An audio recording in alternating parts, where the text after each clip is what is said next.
পুনরায় নির্মাণ করতে শুরু করে। কিন্তু ইসরায়েলীয়দের কিছু শত্রু তাদের নিয়ে ঠাট্টা তামাশা করে এবং বলে, তোমরা যে প্রাচীর নির্মাণ করছো সেটার উপর একটা শেয়াল উঠলেও ওটা পড়ে যাবে।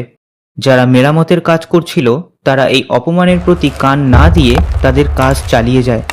প্রাচীর আরও উঁচু ও শক্তিশালী হয়।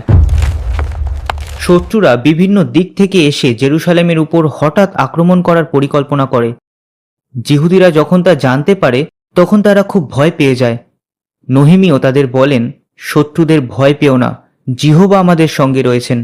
যারা মেরামতের কাজ করছিল তাদের সুরক্ষা যোগানোর জন্য তিনি পাহারাদারদের নিযুক্ত করেন, আর এর ফলে শত্রুরা তাদের উপর আক্রমণ করতে পারেনি।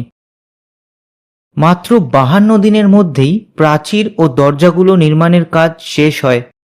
প্রাচীর উদ্বোধন করার জন্য নহিমিও সমস্ত লেবীয়দের জেরুসালেমে নিয়ে আসেন। গান গাওয়ার জন্য তিনি তাদের 2 দলে ভাগ করেন। তারা ঝর্ণাদ্বারের পরে সিঁড়ি পার করে প্রাচীরের ওপরে ওঠে এবং সেখান থেকে এক দল একদিকে এবং আরেক দল অন্যদিকে এগিয়ে যায়। ইশরা একটা দলের সঙ্গে যান এবং নহিমিও আরেকটা দলের সঙ্গে যান। তারা তুড়ি, করতাল ও বীণা বাজিয়ে জিহোবার প্রশংসায় গান গায়। পরে তারা মন্দিরে গিয়ে মিলিত হয়। পুরুষ, মহিলা ও সন্তান সবাই জিহোবার উদ্দেশ্যে বলি উৎসর্গ করে আর খুব আনন্দ করে। তারা এতটাই আনন্দ করে যে তাদের আওয়াজ অনেক দূর পর্যন্ত শোনা যায়। তোমার বিরুদ্ধে গঠিত কোনো অস্ত্রই সফল হবে না। যিশাইয় 54 অধ্যায় 17 পদ।